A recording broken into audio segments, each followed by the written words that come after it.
I am Gary Parrish. Welcome back. CBS Sports Eye on College Basketball Podcast, where we sometimes discuss camel fighting, dodo birds, leaky black. Matt Norlander is here with me. If you watch it on YouTube, be Brandon Davies.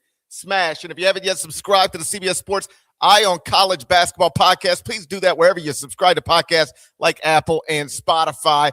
Let's get into it. Let me start by wishing everybody a happy new year. It's 2026. Norlander, I trust you had a happy new year. I spent mine in the woods. How was your new year? Yeah, actually, can we it was good. Hung out at home, did the whole thing. Well, I thought the wife was going to cash out at about 10:20. She rallied, made it to midnight. Love to see it. You look a few days ahead of the pace of me right now, my man, because I got my ski weekend coming up in a week, and I'm going to be in a lodge in a log cabin with plenty of wood around me. Are you scoping out where I'm going? Where are you right now? For anyone watching, Parrish is not. He's not at his Memphis studio. He's not in a hotel in New York City. No. He's not in his home studio. He looks like he might be in the woods of Vermont right now. Where are you? I'm in the woods of Georgia. I'm in a mountain. I'm a mountain man right now. Okay. I'm at Lookout Mountain. I'm in the middle of the woods. This is outrageous. So here's the whole story, the quickest version I can give you. So I think I told you, our oldest son lives in Chattanooga, Tennessee now with his girlfriend. And they came home for Christmas. And our middle guy, his birthday is December 27th. And we said, yo, man, what do you want for your birthday? You can do anything you want for your birthday.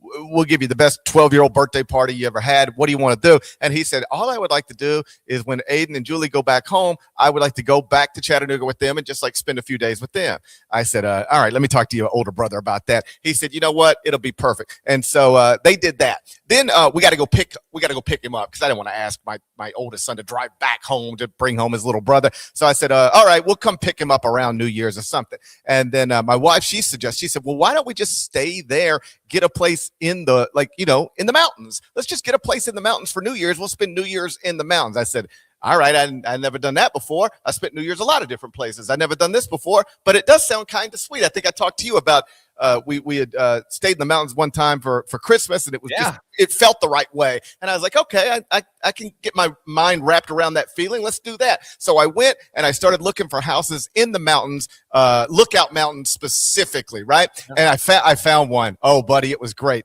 And I secured it from a company called Chattanooga.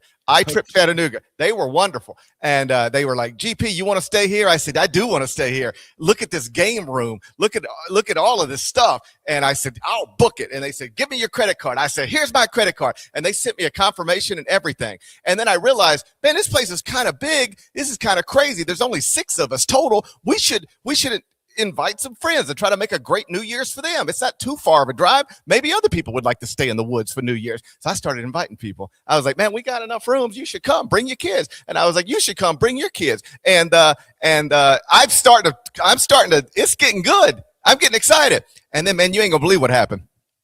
It's roughly 24 hours from checking in. We're on our way. We're ready to go. Yeah. I got an email from Chattanooga. You know what they said? They said, you're canceled. I said, what do you mean I'm canceled? They said, we're sorry, but you can't stay at this place that you rented. I said, I gave you my credit card. They said, I know. I said, you sent me a confirmation. They said, I know. They double book? They double booked. It's happened to me before. I got double booked about 10 years ago going to, I think, Okemo. And so it's like 5. You can keep going. It's like 5 of us guys, okay? I might have talked about this on the show. So we get there. We unpack. We're starting to cook dinner, and then so it's 10 years ago. So I'm like early 30s. Like 6 college sophomores pull up to the house. They're like, "Oh, this is ours." I was like, I remember the story. I remember you telling the story. So I've lived that life. I think we sent. I'm almost positive we sent them packing, and they had to go, and the owner had to figure out. So I've lived in that space before. Continue the story. Right. So they sent me an email, and that's pretty crushing because I had already been looking like it, I had been hours on the internet looking for this place. Then I finally found it, and it had this amazing game room, and I just had this idea. I was like, man, we'll watch all the playoff games in there. And then I'll do the Eye on College Basketball podcast from there. It's going to be perfect. And then they sent me that email, and they crushed me. And I said, listen, did I do something wrong? What's the problem? And they acknowledged that it was their mistake, which I appreciate because I try to teach my children about that. Like, hey, sometimes you're going to mess up. Raise your hand and say I messed up. They did that. How are we gonna resolve this? And they were like, we apologize. And I said, cool. What are we gonna do now? And they were like, we're real sorry. And I said, I'm homeless now. I don't have a place to stay. So I started looking for other places. And at the last minute, I found this place. And it's outrageous. It's an outrageous place to stay. But they let us bring our little Luca. And so we loaded Luca up in the car and we drove over here and we had me and my wife and my 3 boys and my oldest son's girlfriend and our little dog. And we spent all of New Year's here out in the woods, and we've been out in the hot tub. And I'm basically Marty Supreme at ping pong at this point. They got multiple ping pong tables, and really multiple ping pong. Why are you in the for anyone listening, which is the majority of people, obviously, that intake this podcast? For everyone watching, they can see the mountains of Georgia behind you. I promise we're going to get right to the conversation, but we logged on to do this podcast. I didn't know where the hell Parrish was. I need an explanation. Why aren't you in a game room? Why aren't you in a ping pong room? Is this your best setup? This is a large dining room. It's like a cafeteria. You could feed 30 people in this room, no problem. It sounds like you've got a house that can sleep 40 people, and there's 7 of you there right now. Is that about right? There's 6 of us, and yes, it could sleep about 40. This is the place you rent if you're having a family reunion. And we don't have that much family. We just had it. There was nothing available. I want to be clear. They canceled on me less than 24 hours from New Year's Eve. There's nothing available. Yeah. So I had to do what I had to do. I could have gone to the pool house or the guest house. Sorry, what? I could have gone to the pool house or the guest house. Instead, I set up in the cafeteria, and the family is somewhere there in here. This is outrageous. I acknowledge up front it's outrageous, but it's been sweet. We got to watch the Ole Miss Rebels win a playoff game last night. Yeah, how about that? That almost backfired on you on Twitter, by the way. What did I do? You tweeted "blow them out," and then they almost gave away the game. Look at the Memphis guys suddenly. Oh, Ole Miss, that's my team. Let's go. I went there. I know you're right. I'm a lifelong Mississippi resident. My wife is an Ole Miss alum. My oldest son also went to Ole Miss, and so we have and all of our friends. Like, we probably knew 50 people who were at that game last night. Yeah. Half my little guys' baseball team, like, they went to the game last night. That was and then we're going to get to basketball stuff, I promise. But that is why it whether or not somebody can win a national championship, like, theoretically, whether they're good enough to do it, it's why that's so beside the point. That is a lifelong memory last night for Ole Miss fans, for Ole Miss grads, like, wherever this goes next. And at this point, like, why not dream of anything? Like, if you can beat that team, you can beat anybody. The Athletic, I think, had a poll of actual college coaches. Suddenly, everybody wants to interview college coaches anonymously. I wonder where they got that idea. So the Athletic had one. They interviewed 25, 30 college football coaches, and they were like, hey, who's going to win this thing? And basically everybody said, it was like 90% of the respondents said either Ohio State or Georgia. So what do they know? And if you're Ole Miss, there's like, hey, all the smart coaches said it was going to be one of these 2 teams. One of them's gone. The other one's also gone because we eliminated them. Let's go do the whole thing. But regardless of whether they do the whole thing, you got that. You got last night. You'll have last night forever. And yeah, I mean, I for me personally, like, January 1st, just sitting here with everybody and getting to experience that. That was a. I know all my days of 2026 aren't going to be good, but that was a fun one last night. I've got good optimism for you, for me, for the pod. Who knows what awaits over the next 365 days on this show. GP's opening up as a mountain man. For college football, I'd say a refreshing change of pace. You will not have Ohio State, Alabama, or Georgia playing for the national title in the final game of the season. I think that's pretty cool. That's pretty fun. We are obviously live here on a Friday, January 2nd. To me, this day has no, how some days just don't have a feel. You're on vacation or the holidays hit. When January 2nd happens to land on a Friday, it doesn't feel like a Friday to me. Doesn't feel like a Sunday. Doesn't feel like a Tuesday. This day has no feel. And yet here we are all the same. We got plenty of interesting games. College basketball's conference season has now revved up. But before we get to that, I didn't know if we'd be here today, but we are. And that is the fact that the James Nnaji situation at Baylor and the reaction that it produced and prompted, even since we taped our previous show, has been pretty widespread. I had Dan Hurley hit me up and give me a kind of a lengthy impassioned quote. Calipari went viral with his post-game press conference situation. Matt Painter spoke on this. Tom Izzo, obviously, before he talked to Scott Drew, had a quote that was widely shared. And then I talked to Scott. I wrote a story. Again, I have lost track of all my days. It's Friday now. I think that story was up on Monday. I've completely forgotten, but kind of got Scott's side of the whole thing. We talked about it a little bit on our year in review show because GP had this in his top 10 stories of the year. But even since then, the president of the NCAA, Charlie Baker, has put out a statement. So we're going to get to the games. There's a lot to preview, but frankly, we need an A block. And also, this is still a story carrying a lot of weight. And I think it was in part, Parrish, because of the fact that we didn't have a lot of games. We had this burst of news. Nnaji's not the only one, by the way. I talked to Porter Moser, quoted him. He has this Russian center literally arrived on campus on Christmas and played 2 days later. Okay. So he wasn't an NBA draft pick, but fundamentally what Drew and Baylor did was only different because Nnaji was thought highly enough to be the 31st pick in the draft, but played a few summer league games, then went back to playing internationally, never signed a two-way, never earned an NBA salary, and that's why he's able and eligible to play. This has obviously fired up all of college basketball. And when it rises to the level, like if you really want to peek behind the scenes, like most people at the NCAA, for the most part, like for Christmas this week, they have the holiday off. So when it rises to the level that the president has to put out a statement specifically addressing this, I think some of the Trentyn Flowers stuff that was out there and saying no player that has any kind of NBA contract will be eligible to play in college basketball. You can see some of the statement that Baker's had. Josh has put it back up on the screen, by the way. Thanks for coming back to the show, Josh. We appreciate you. Take it wherever you want, Parrish, but there's obviously a couple avenues that we got to hit on here. Yeah, if you would have asked me Monday, are we going to open with this on Friday, I would have said maybe, but I don't think so because it'll probably be old news by then. And I guess by definition it is, but the reaction of it has lasted. The reaction to it has lasted.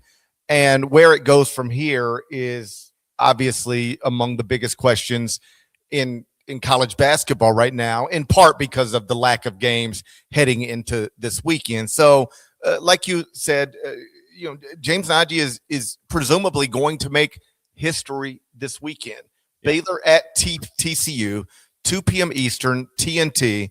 Barring a surprise, he will become the first professional basketball player who was actually selected in an NBA draft to come to college and participate in an NCAA Division I men's basketball game. And obviously, we both talked to people within the sport about this. The reaction has been pretty overwhelmingly in one direction, whether it's Tom Izzo, John Calipari, or Dan Hurley. Coaches don't seem comfortable with this, and people are starting to ask big questions about where does it go from here. I know you talked to Scott Drew. He's the man who did this. I do find it hilarious on some level that early in Scott's career, coaches were mad at him because of the rules they thought he was breaking. Mm-hmm. Now they're mad at him while acknowledging he's following the rules. So I don't even necessarily think they're mad at him, and I'm not. I know you're not. I understand. Yeah. And on that note, I reached out to some on record, some on background. There was only one coach that really had something of an issue with Scott doing it. Most others were like, it's within the rules. Right. I can't get mad at him for it. But I hate that this is where the sport is right now. And I don't think the coaches are wrong for having that belief. And the idea that you're just bringing over 21-year-old pros at the Christmas break to level up. Scott's entirely within his right to do so. I'm not even faulting him for doing it. Baylor TCU is going to have, I don't know, it's going to have a bump in the ratings because of this. And by the way, I actually texted Scott before we went on the air here. We'll see if he hits me back before we finish. He told me earlier this week that he was expecting Nnaji to be on the floor for this game, but it could be 2 minutes. It could be 10 minutes. It won't be serious minutes. So just keep that in mind as well. Like, they need him and they hope that he can grow into a real player. But as to how effective he's going to be, that's I have no idea, and I'm actually waiting for Scott to confirm he'll be on the floor. If he hits me before the show's over, I'll let you know. Yeah, like the idea that he's going to shake up the sport on the court is not a likely assumption, but he has shaken up the sport in all the other ways that you can do it. And the way you framed it is the more accurate way to frame it. The way I framed it's funny. Yeah, I know, but it's still it is enjoyable. Like, yes. Like you must be Scott Drew. Like, yo, I remember when I was young and all of you thought I was cheating, and then they investigated me and they really didn't find anything. And now I'm just like, all of you acknowledge I'm following the rules, and now you're frustrated again. Like, what do you want from me? Oh, by the way, in the middle, I won a national championship. So, but I gather as well, they're not actually mad at Scott. They're just frustrated that this is happening. Like really, this is where we're at. Not mad at who did it, but like mad that it could be done. I think maybe is an accurate way to put it. I know some have pointed out that the 30th pick in the 2024 WNBA draft is currently playing at Kansas State. Yeah, and has been all season. And so some have like asked the I guess very obvious question. Hey, like why is everybody so mad about this? Eligibility rules are different technically, but nevertheless, we do have a former WNBA pick. But yes, I think you're leading the way down to that. But yeah, the rules are different for men's and women's basketball. Yeah, okay. So A, the rules are different, and B, like nobody knew. Like that's the main reason. It's like, bro, we had no idea. Like I promise you, Tom Izzo had no idea. I didn't have any idea. I didn't have any idea until Scott Drew told me when I called to interview him for this story. I was like, well, I'll be damned. Right. By the way, credit to Andy Katz. He did get to Drew first, and for Seth Davis's Hoops HQ site had a really good story. So he got this out there first, and he had that detail as well. But yes, no one had any idea that the second leading scorer. So that if you're asking the question from an honest place, you're mad about this. Why weren't you mad about that? Nobody knew. Okay, none of us knew anything about that. So this story put that on our radar, and so now here we are. And I guess, Charlie Baker tried to, the NCAA president, put an end to this dialogue by releasing a statement. But the problem with his statement is it could theoretically be challenged in court. And we don't know if the rules as he portrayed them in a tweet would actually hold up in court. So here we are again. Well, yeah. Happy New Year. Again. Well, again, for you and my purposes here, I said this on a halftime show that we taped for CBS Sports Network, which, by the way, I watched. Did you watch any of those that we taped? Did you happen to? I watched one. Not that I thought that they were bad. I've been in the mountains, man. I watched them. I was like, that was a good little shot we had there. I'm glad that we did that. I didn't see the one where we talked about our New Year's resolutions on our CBS Sports halftime network shows, but I did say on one of them that I was done predicting what makes you eligible or ineligible to play college basketball in 2026. I'm done predicting that.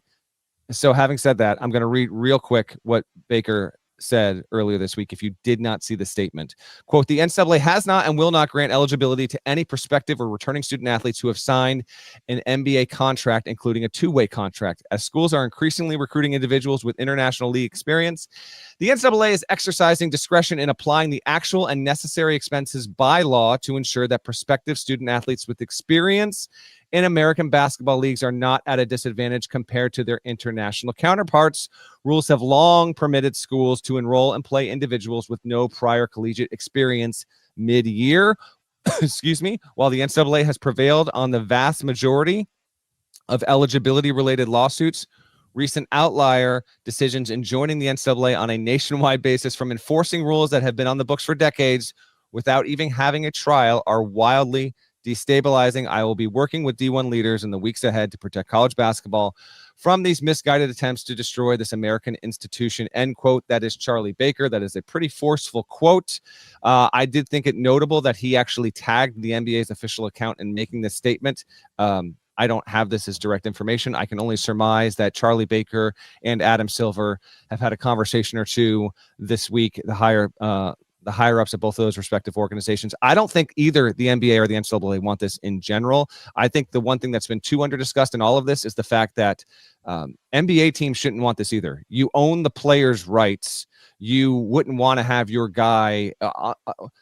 Theoretically, if we went to a world where a two-way player was trying to go back to college, who's to say that the NBA would even allow that to happen if you own the players' rights? So I think that part of it has not been discussed nearly enough. You can make the case that if a player that's in that awkward position of, okay, I'm on an NBA contract, I've played in 3 games this season, but I think that if I go back to college, I can make $600,000 more. I guess theoretically, it feels like loser material to me, Parrish. Like you're that close to the doorstep of playing in the NBA and you're going to say, no, I'm going to double back and go to college.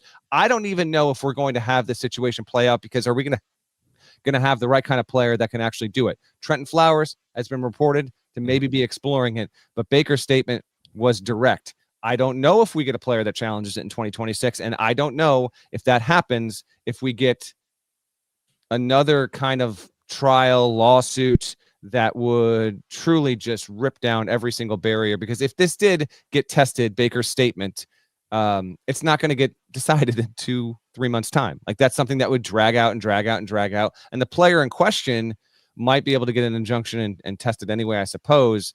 But I do think that neither side is looking for this to happen, wants it to happen, wants it to avoid it entirely. So the NBA side of this as well, I think we should at least pay attention to, and the wants and needs of its teams and its owners, its general managers of these rosters. I don't think that can be understated.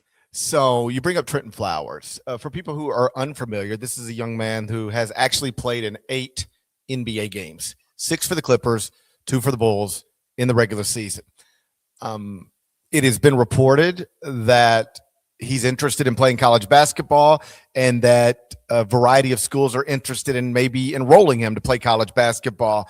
Then that got walked back a little bit. I saw some like Twitter, like correction content thing.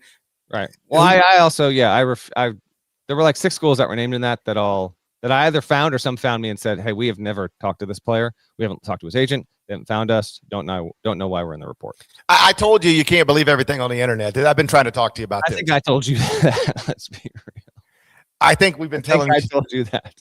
You gotta know who you're reading and who you can trust these days, man. The internet's a wild place, and they don't make you take any kind of test to start a Twitter account. You can just put anything you want to out there. So, somebody's putting whatever they wanted to out there, and then it got pushed back a little bit. But here's my point. Let's say, for the sake of the conversation, Trentyn Flowers announces a commitment to some school, and the NCAA says, no. You read Charlie Baker's tweet. You can't play college basketball.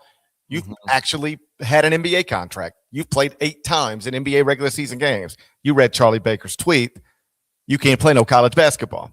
So then they say, okay, let's do this court thing again. I know how much you guys love being in court. Let's go back to court. Anything but that. And now the NCAA has to argue why undrafted Trentyn Flowers, clearly professional player, is ineligible, while drafted James Nnaji, clearly professional player, is eligible.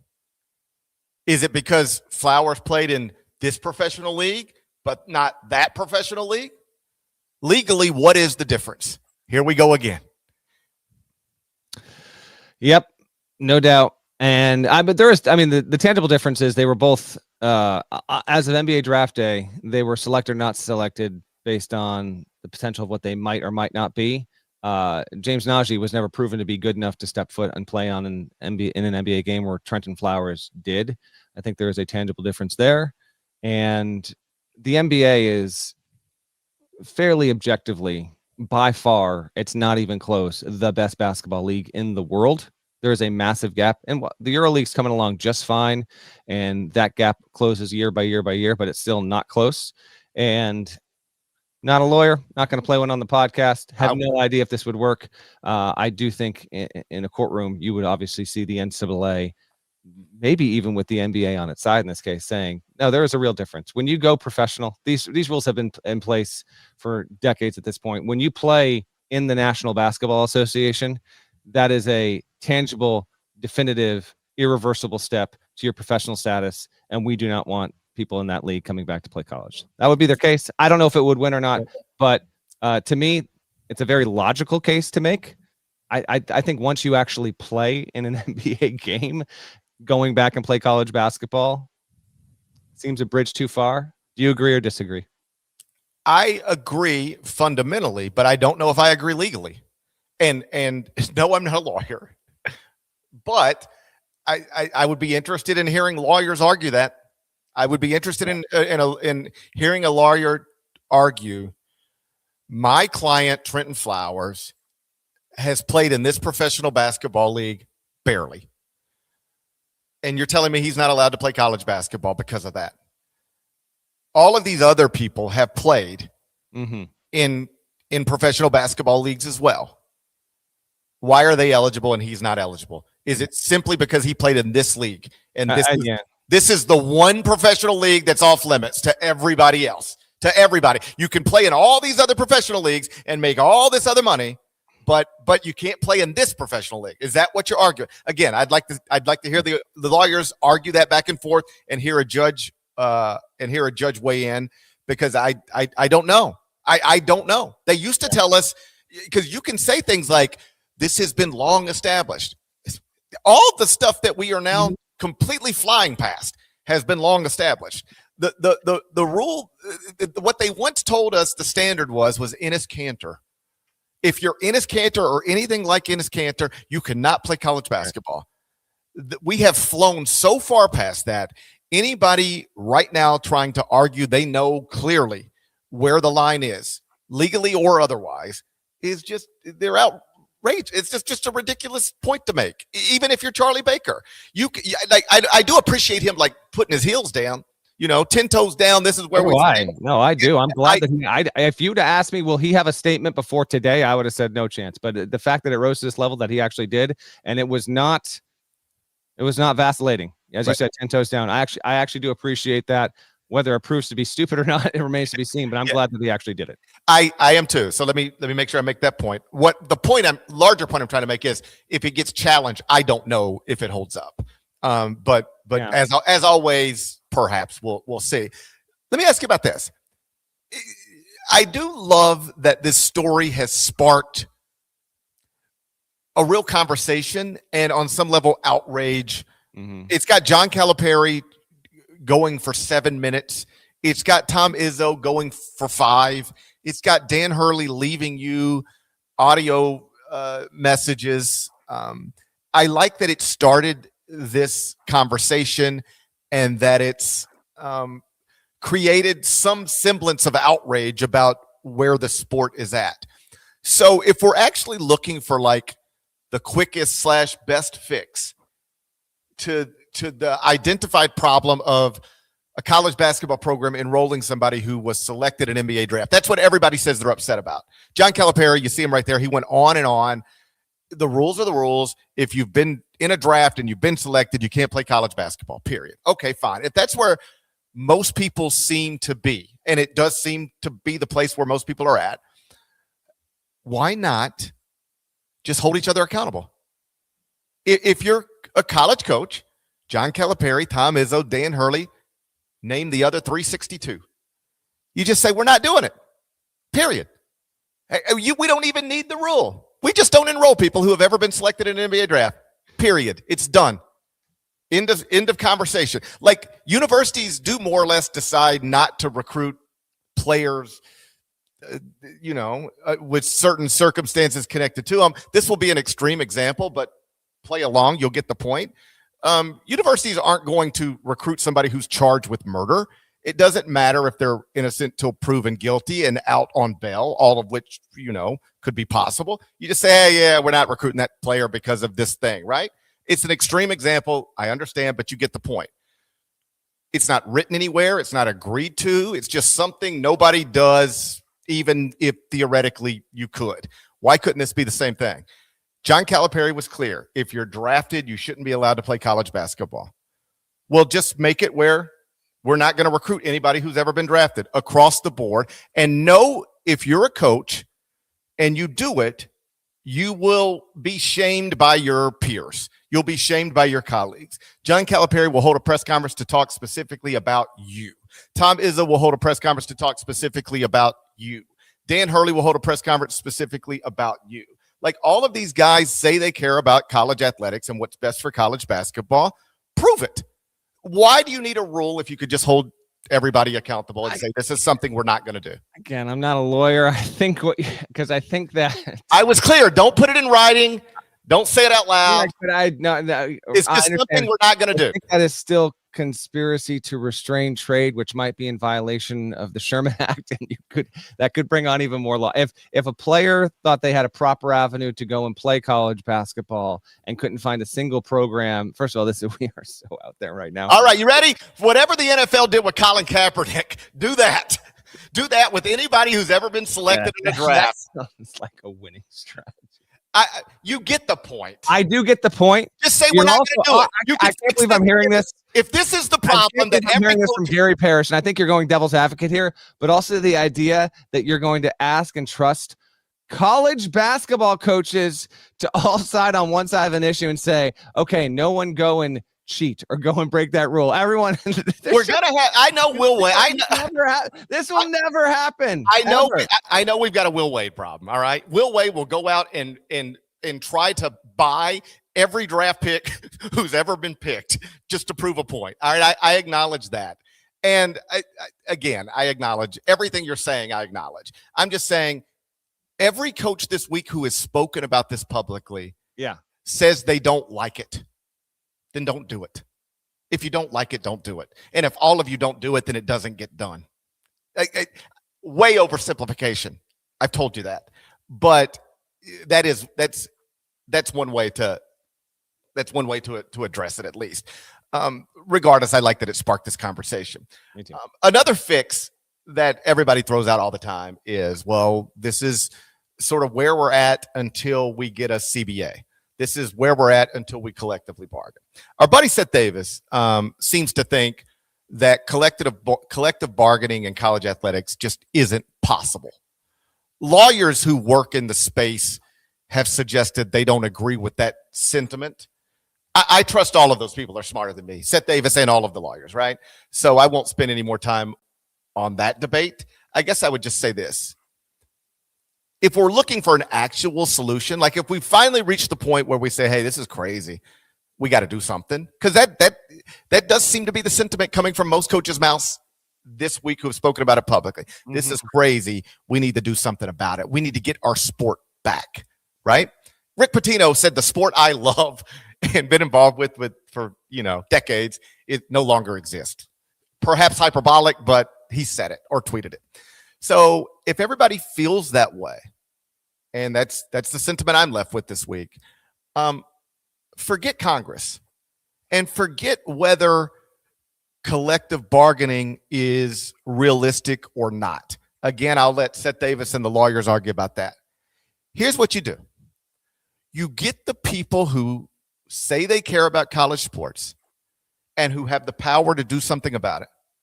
You get them in a room with the lawyers who understand this space and also care about it. You get them, you pull them into the room too, and you start talking. And you say, hey, we are now a professional sport. We have to act like it. Other professional sports leagues figure out a way to exist with revenue sharing and real rules that can be enforced. How do we do it? We're tired of complaining all the time. We're tired of waiting on Congress.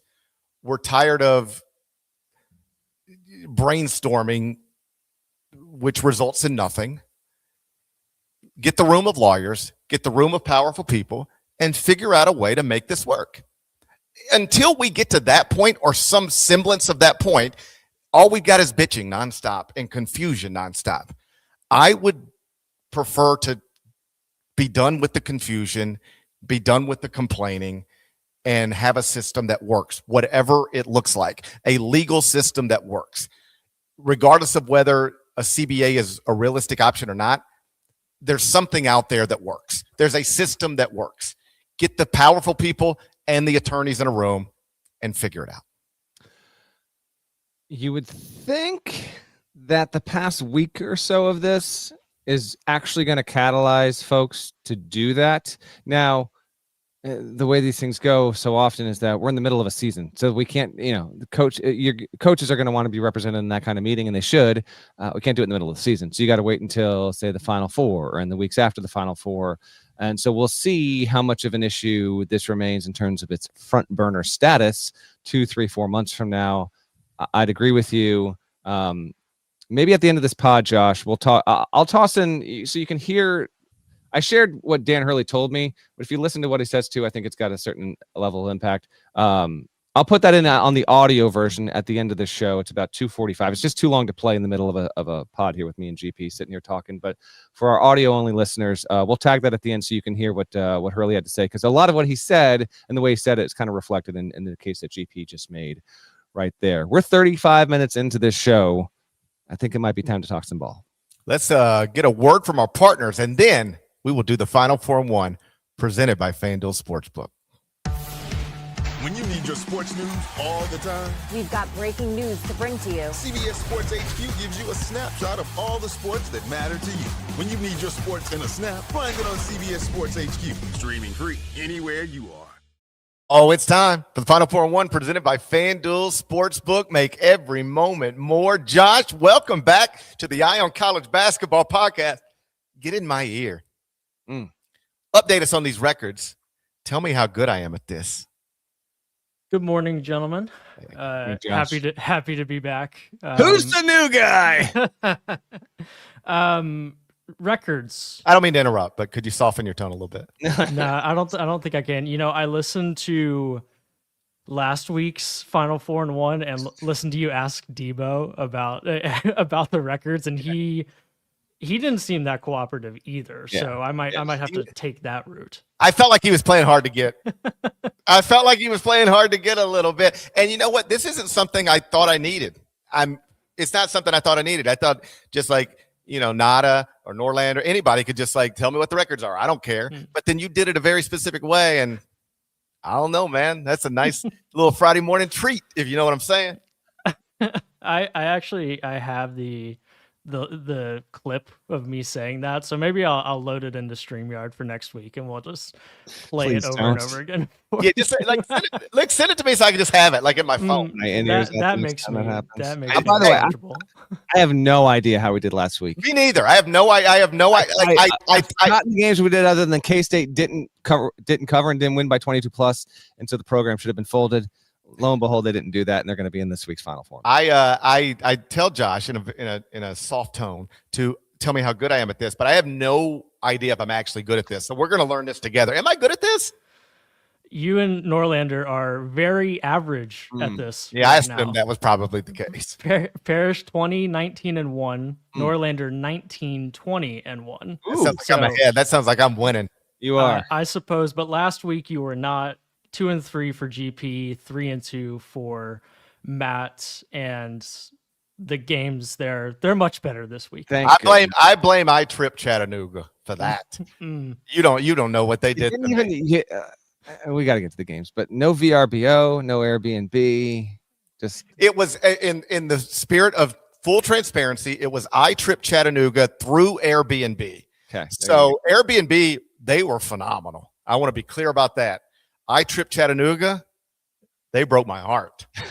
I said, how are we going to fix it? They were like, Mr. Parrish, we're so sorry. I said, hey, man, things happen. It's no big deal. What are we going to do now? And they were like, man, we're so sorry. And I was like, I got it. I appreciate you saying that. But now what? Where do I live? And they were like, man, I hope you accept our apology. And I was like, that's cool, but where am I going to sleep? And they were like, and that was it. They just sort of left me there. I said, I got a podcast to do on Friday morning.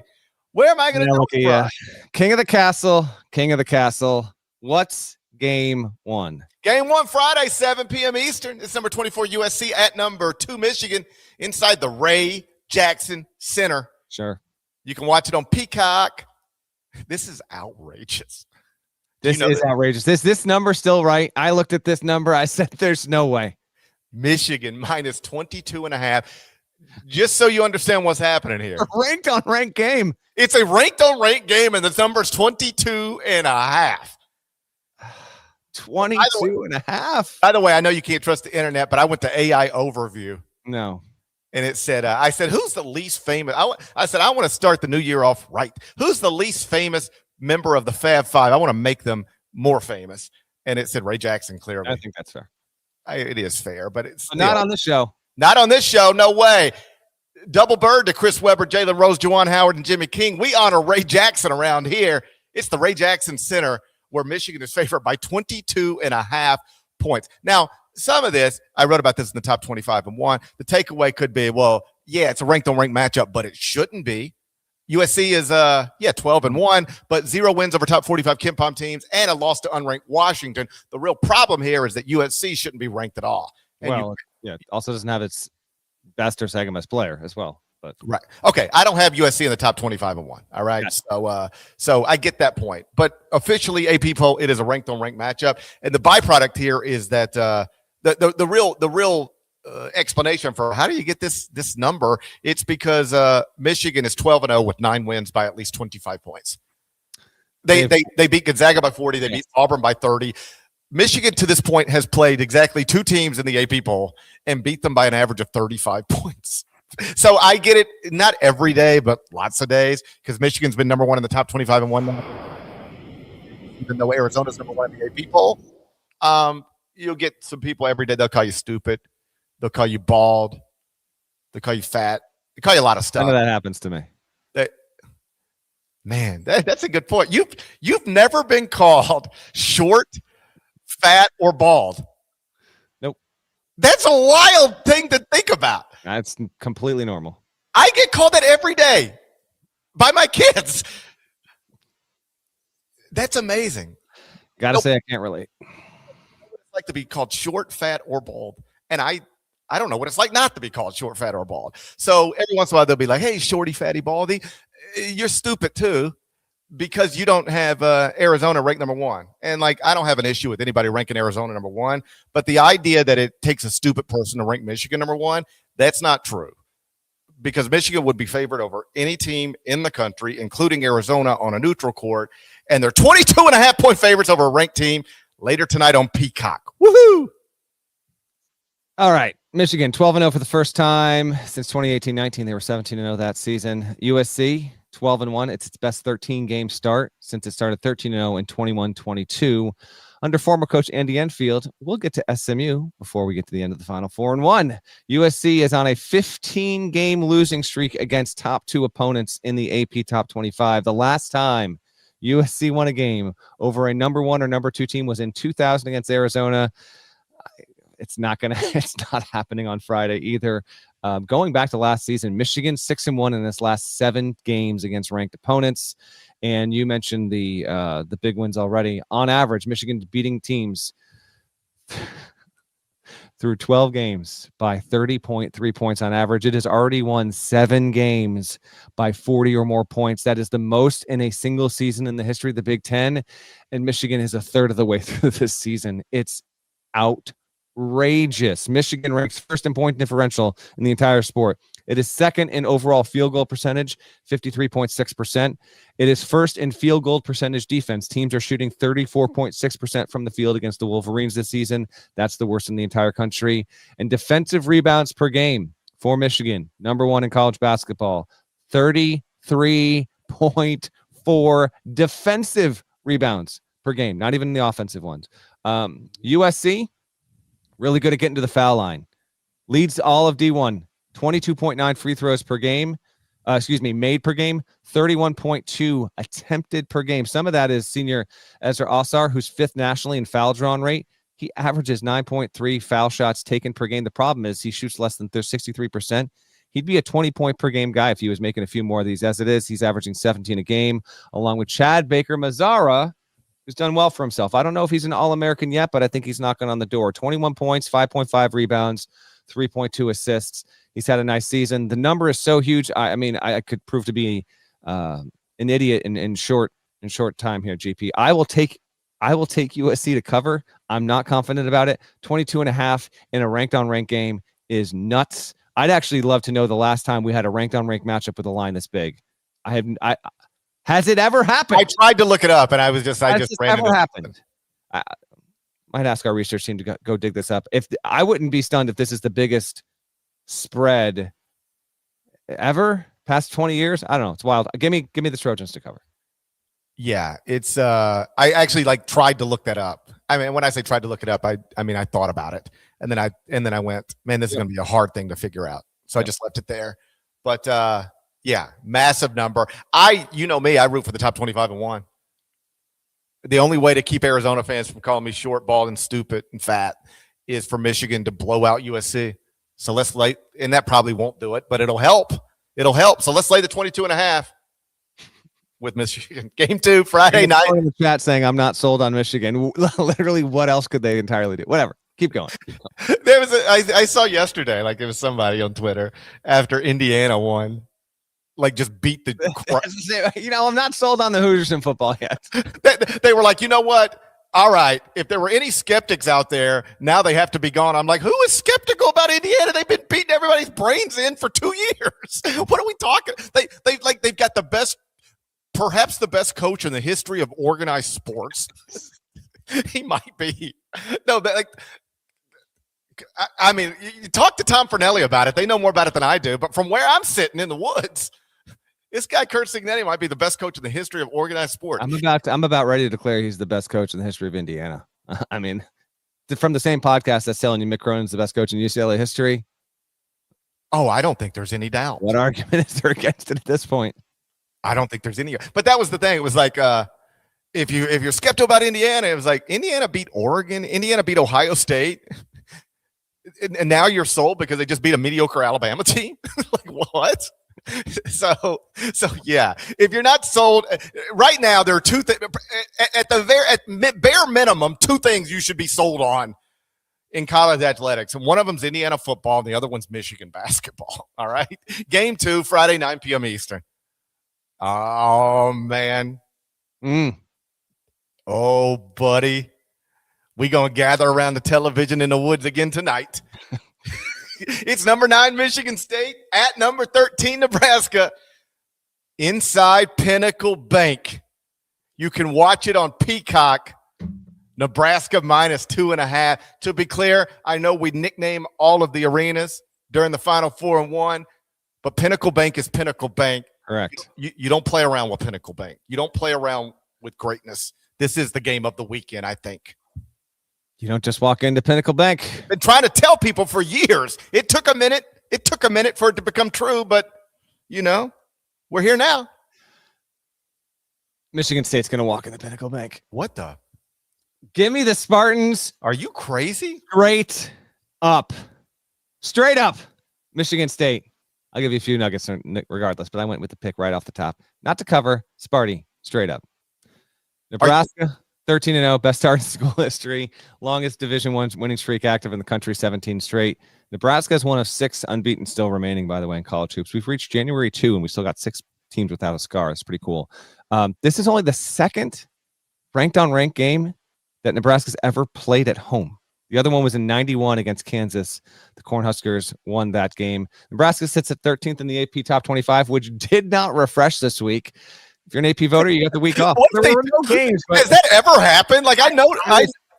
I don't know. I feel like it always updates every year, every week, but there weren't any game. There's the Diamond Head Classic got killed. That's another MGE that died. Yes. And so I don't know, but there wasn't an AP Top 25 this week. So Nebraska's been sitting there at 13 for 2 weeks in a row. Yeah.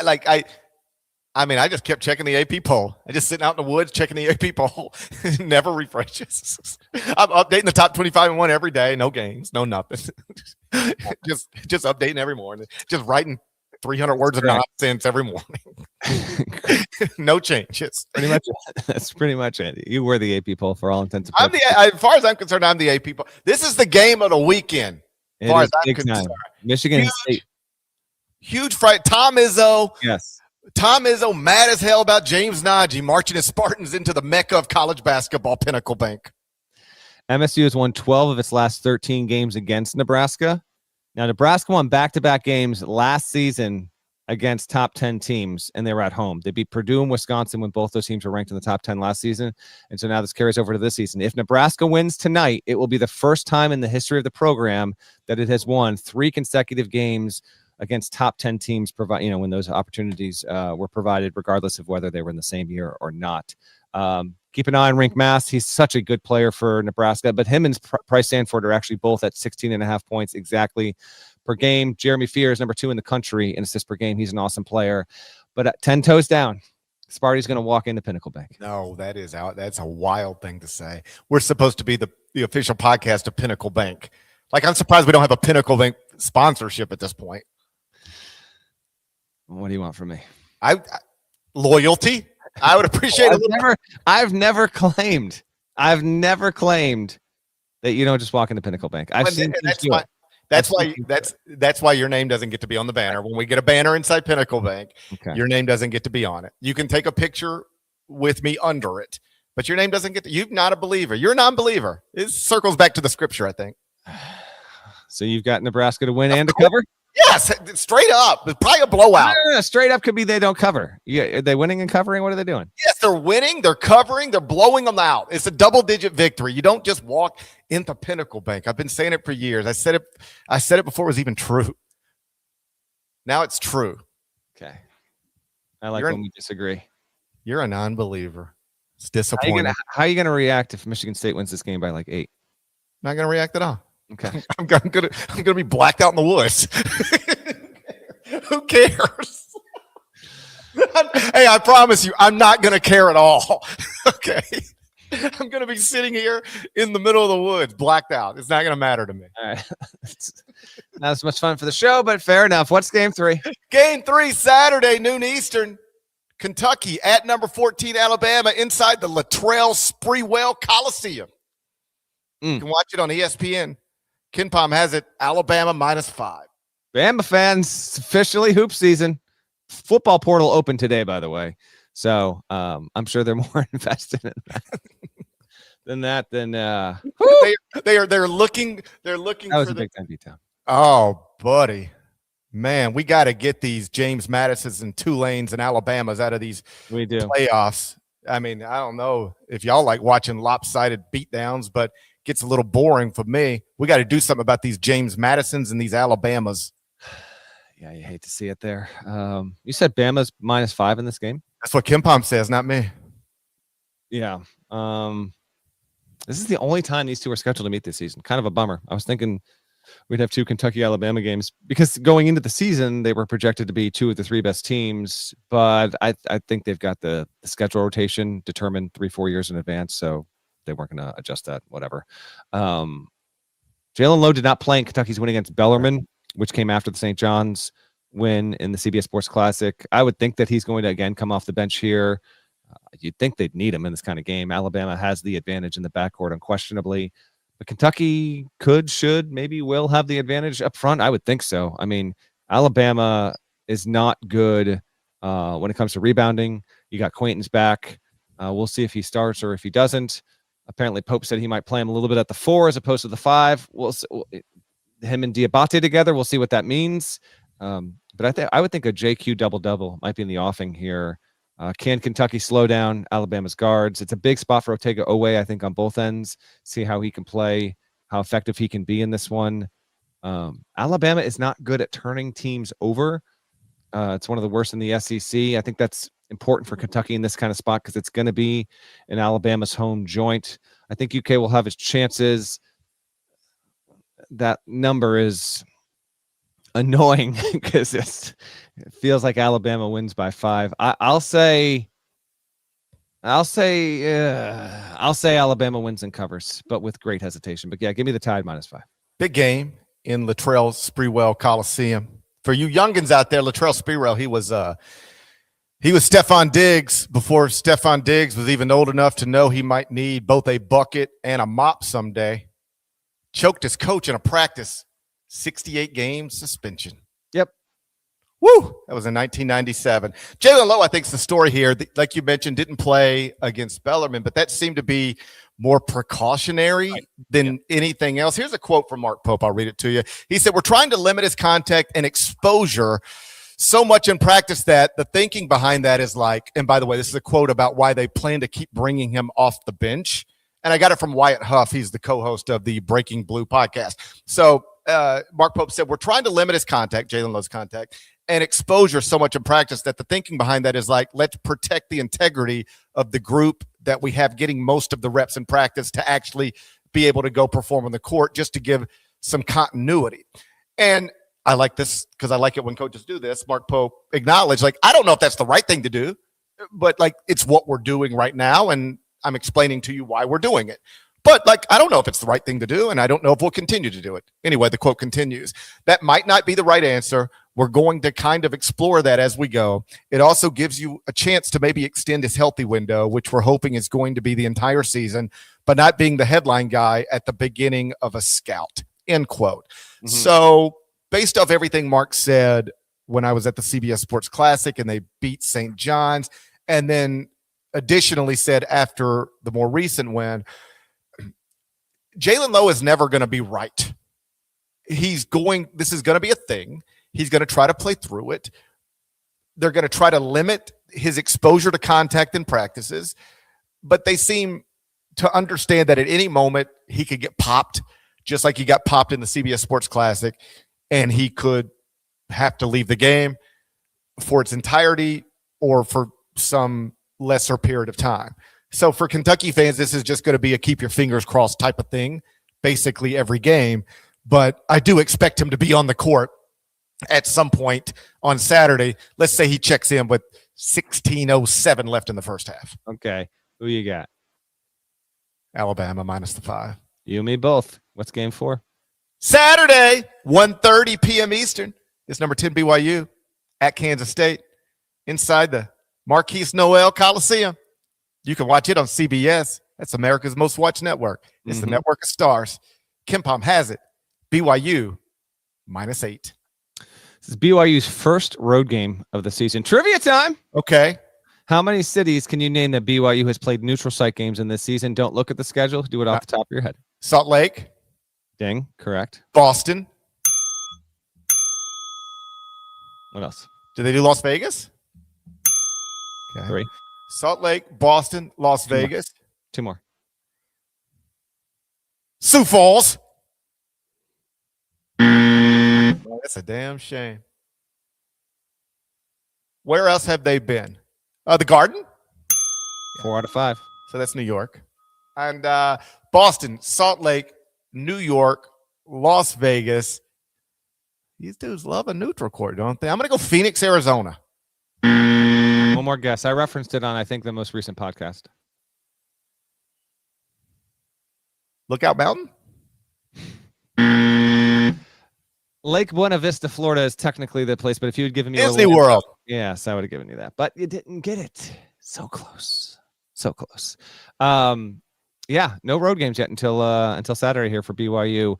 Octagon of Doom. Kansas State won 4 of its last 5 times they've played a top 10 opponent at Bramlage. Keep an eye on that. Most recently was the win came in 2024 against Iowa State.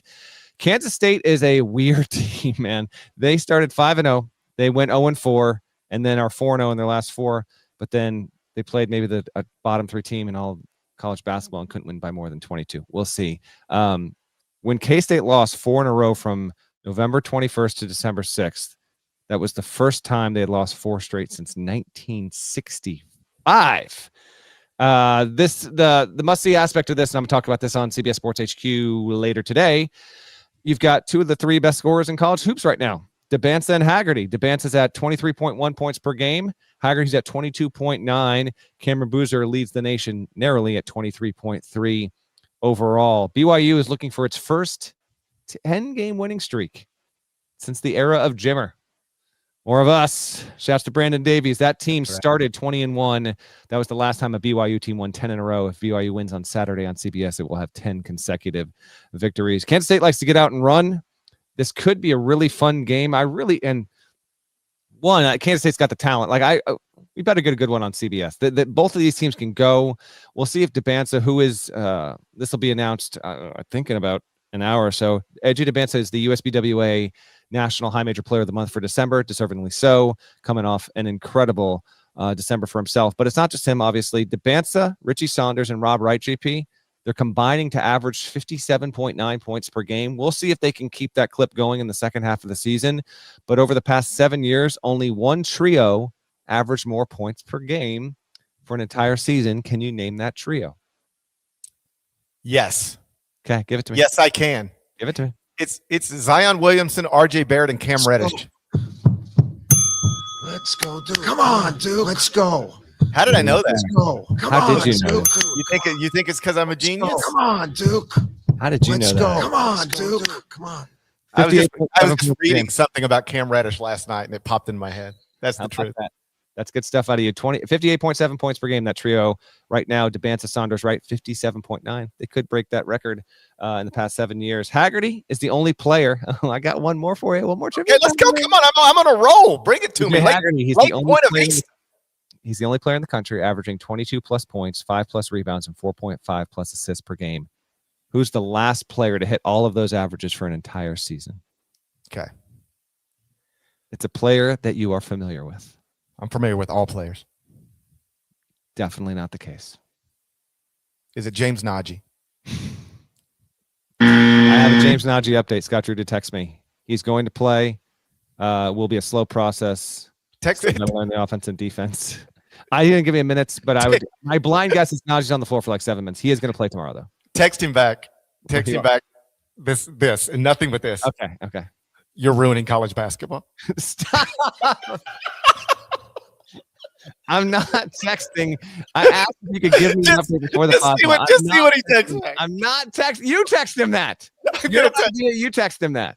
I'm going to text him right now. I'm going to say, I want you to do it. Yeah. I'm going to text him. I'm going to say, how do you go from the road to joy to ruining college basketball?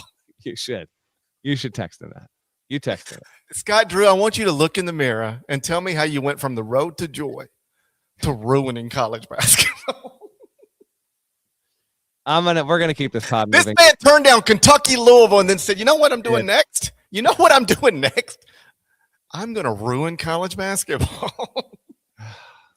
The most recent player, if you're playing along at home waiting for the answer, to average 22 plus. I forgot what we were talking about. 5 plus rebounds, 4.5 assists in a season for a full season. Michael Beasley.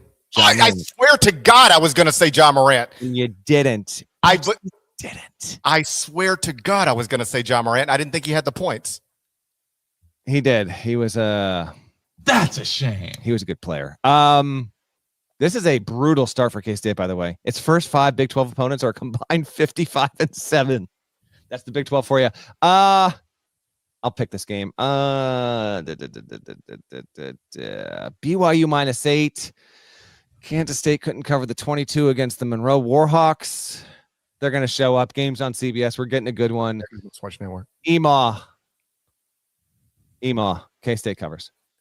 You mentioned Devonta's December. Some numbers on it. He averaged 27.8 points, 8.0 rebounds, 5.7 assists, while shooting 79.5% from the field. I think we mentioned this on a previous podcast. Optus Stats said he's the only Division I player in the last 30 seasons to play at least 5 games in a calendar month and finish them with averages of 25 plus points, 5 plus rebounds, 5 plus assists, while shooting better than 65% from the field and going undefeated. I know that's a lot of weird lines to draw, but take it up with Optus Stats. I'm a believer in BYU as a Final Four contender, national championship contender.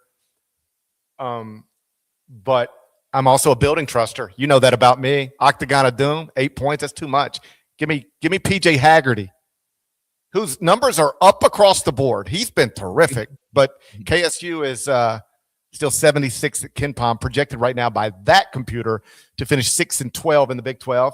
Yep. I think they show up. I don't think they win the game, but I think they keep it close. I'll take Kansas State plus the 8. And if they win the game, this is we're going to get to the next game here in 17 seconds, but this is a crucial game for Kansas State. You have an opportunity here. The schedule is so tough to start off in league play. Game is on your home floor, big time spot, high profile game, America's Most Watched Network. In all seriousness, take care of this, and maybe you can get something going. We'll see. And 1 Saturday. Yep. 2:15 Eastern on the CW. Number 12, North Carolina at 11-2 SMU on John Koncak Court. That is back-to-back seasons in which John Koncak has gotten love because Duke at SMU, or was it last season or was it the season before? I know I invoked Koncak. I know I did that recently. They're going to get the and 1 here. One of the mix-up, give it a little more conference love. Arkansas, Tennessee is the best remaining game. We'll get to that in just a second, but we'll give some ACC love because SMU, we'll see. KenPom's got the line. Ponies -1, Parrish. I like this SMU story. It's wild to think about where this program was. Like when I was a newspaper reporter / beat writer, this was just a nothing Conference USA program. And they bought their way into a power conference, and now they're doing power conference stuff. They've been reputable for, they've had big seasons in football in recent years, and now they've got a basketball team that is on the verge of maybe being ranked. A win over North Carolina here might do it. I'll take SMU. I'll lay the point. SMU at home. You don't identify as a building truster and then just abandon it when it comes to SMU. So let's go SMU -1. Good game. That's why I made it the N1. UNC beating teams by almost 19 points on average. You've got a really big physical Carolina team. Hubert Davis, not on the hot seat now. Caleb Wilson's been top 3 freshman in the country, 19.8 points, 11.2 rebounds. Him and Visar. Visar's practically a double-double guy as well, 16.5 points, 9.4 boards. Seth Trimble's back. He's averaging 15 a game. He's only played 5 games, but having him back in the lineup, obviously, is big time. Carolina wants to play near the rim, dominate the glass. If SMU gets into foul trouble at home, it's going to be over. The Heels can go reliably 9 deep, and SMU is essentially a 6-man rotation at best. Here's the ironic thing about the Mustangs.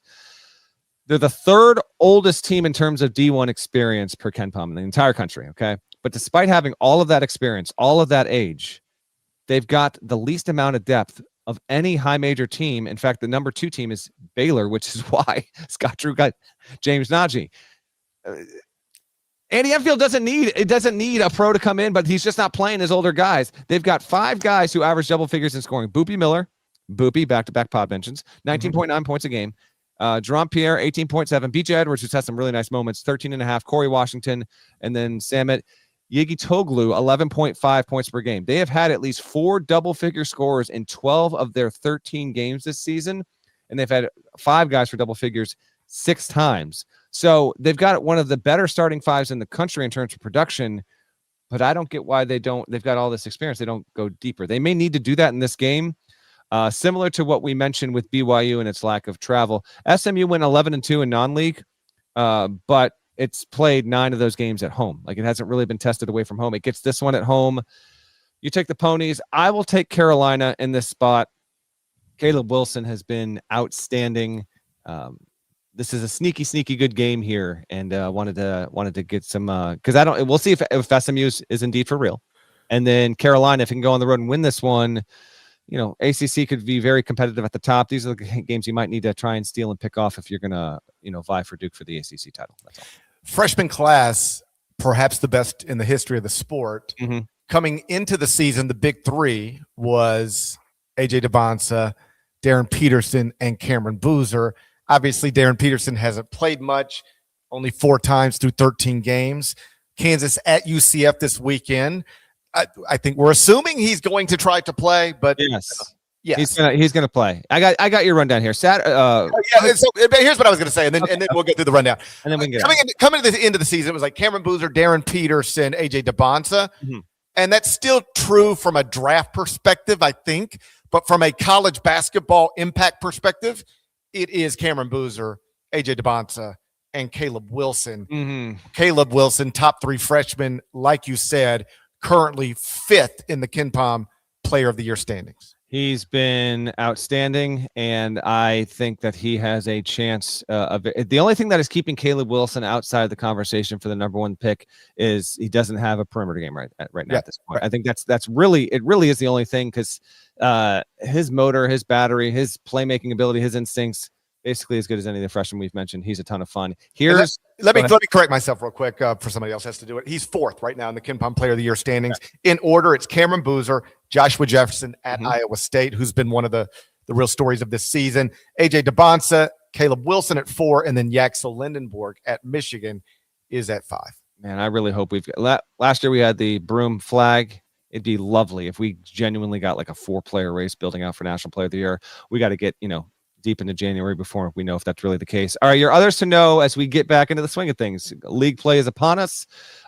We've had some already earlier this week, obviously.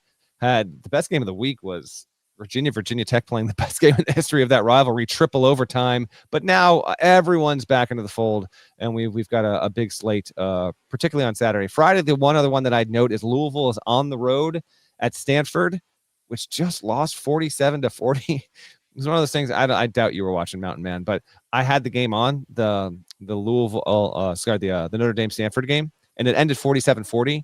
But I was doing something else. I can't remember, but it was on, and I'm thinking it's going into half. And then I see them throw to the studio, and it's like Seth Greenberg, and it says final. I was like, 47-40, the game is over? It's disgusting. It's gross. We'll see if Stanford can keep Louisville under, say, 60 points. I have my doubts. But they're on the road Friday night. That's the only other, I think, semi-notable game. We've got some other stuff, but nothing too pressing. Saturday, Tennessee at Arkansas, by far the best game that we didn't put in the Final Four and one. We had a dribble handoff go up on Thursday with New Year's resolutions. GP wrote about Peterson. For me, it was, let's see if we can let Nate Ament loose all the more for Tennessee. He's been the one top 10 prospect that hasn't popped. If he's been good, he hasn't popped necessarily. We'll see if that comes to be the case here. Arkansas at home. That's a 3:00 Eastern tip on ESPN2 on Saturday. Really quality game there. Kansas at UCF, 2 Eastern on Peacock. Bill Self has indicated that Darren Peterson is going to play in that game. He said, barring any setbacks. There shouldn't be any setbacks. He's expected to play in this one. And let's hope all the Peterson injury stuff is in 2025 and never to return as far as he is a college player. Other games to know, Virginia at NC State. That's an 11 a.m. ESPN2 tip on Saturday. Will Wade had some. Don't ask him about Darren Williams. Our buddy Joe Ovius, who does the OG podcast, does a great job. Took my kid skiing earlier this week, and he texted me something about Wade, and I had no context. It was a no context text because I was out on the slopes with my little guy, and then so after the day was done, I was like, all right, well, let's see what he did. He's just going. Will Wade is in like. He was talking to this reporter as if he was in like year 6, and it was weird. I'm not saying it was bad. I was entertained by it, but quite clearly, unbeknownst to me, Will Wade has been taking questions about Darren Williams by the week, and he has had it. He's done with it. Stop asking him about Darren Williams. Yeah, so that was a funny. Will's like been if Dan Hurley was the star of press conferences last season, and he still is really good at them. No, him and Cronin, they're going head to head. Cronin, Hurley. Yes. But like we got to throw Will in there. Like it must see press conferences, Dan Hurley, Mick Cronin, Will Wade. I think that's our top 3 right now. Yeah, I know. Hey, fellas, keep bringing it on. That's what I want to see. No doubt about it. Auburn plays at Georgia, 1 Eastern SEC Network on Saturday. Georgia to this point, 12-1, extremely quiet 12-1. Played an awful non-conference schedule, which is why we haven't heard more about it. Now you open up against Auburn, and then they got 2 road ones after that. They follow up with Florida on Tuesday. We'll talk about that one on the Sunday show. But it's a game we're tuning into. Purdue plays at Wisconsin. The Badgers are 9-4, and it's by no means the same thing as K-State, but a couple of teams that have had let down non-cons, they open up their league play with some really good opponents, but they get the games on their home floors. So Wisconsin, can you do something? 8 Eastern primetime game on Fox. Keep an eye out there. Peacock's got another one. UCLA at Iowa. Mick Cronin hopping on a plane and switching time zones for the first time this season. We'll see if that produces any press conference moments there. I detailed this recently on the site as well.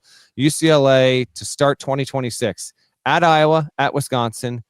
Quickie back home from Maryland, at Penn State, at Ohio State, 4 of the first 5 on the road. But you'd rather have it to start January as opposed to, say, end February with it. But UCLA at Iowa is another good one on Saturday as well. Houston at Cincinnati, keep an eye on. But that's the majority of it. And then Sunday, there's only one, Creighton at Seton Hall. That's really the game of the most prominence, I guess. Creighton has actually started to turn around. GP won 4 in a row. Seton Hall, meanwhile, is 12-2, just won at Marquette on Tuesday night. Pirates, I don't know if they'll be, I would think they'll be ranked. I would rank them if they can beat Creighton at home. That is a noon tip on Sunday on Peacock. All right. Is that a show? I think that's a show. That's a show, but a couple things. We got to figure out when we're doing our next show. And then Josh did run a poll. 81% of the people on the YouTube live chat have a problem with James Nnaji playing hoops. 19% didn't, so I wanted to pass that along. Take a screen grab of that, send it to Scott Drew. Look what he's doing to the sport. How do you go from a road to joy to this? Exactly. Might be time to do some soul searching. Your son's situation is incredible right now. Your shade and sun. I know. Coming through the window. It's wonderful. When it started. Oh, it's nice outside. Are you gonna? I'm gonna go for a little stroll down by the water. There we go. I love to see that. What's the travel situation? Sunday show. Yeah. Bears kick off at 4:25 against the Lions. So we either got to finish before that game starts or we got to go after that game finishes. I'm gonna say we might need to go after that game finishes. Okay. But I could also go before that. I'm going home Saturday. So okay. We're staying here one more night. I'm gonna be a man of the mountains one more night. Okay. Just sort of take in the woods, and then travel back home on Saturday. Yeah. You playing any Bon Iver while you're in the woods right now? No, I should put on one of those Taylor Swift albums. You can if you want. A folklore. I feel like this is perfect for folklore. No, it's good Fleet Foxes music. That's what you should be doing. Instead, we've been mostly just listening to Jid. Okay. I think I'm going to destroy my family in paintball today. Oh, there we go. That's good stuff. I like to hear that. I've been challenged to paintball. Nobody can defeat me in ping pong around here. I'm like the Marty Supreme of Lookout Mountain. You said that. I'm like, hold on. You're saying that there's another house on the property, though. There's two more. All right. I want you to take a picture of one of them and just send it to me, and I'm going to put it in the no context preview. Okay. Just a picture of the house, and we'll make that happen. That's a show. Okay, that's the show. Let's get out of here. Shouts to Devin Downey. Shouts to Chester, South Carolina. Terry Teagle, he's a legend. I Trip Chattanooga, you broke my heart, man. We made it work, but you broke my heart. Huck, Larnell, thank you guys once again for watching, listening to the Eye on College Basketball podcast. If you're not subscribed, please go subscribe. Anywhere you subscribe to podcasts like Apple and Spotify, there's more of us than there are of them. That should be reflected in the comments. Do that. We will talk to you again real soon. Till then, take care.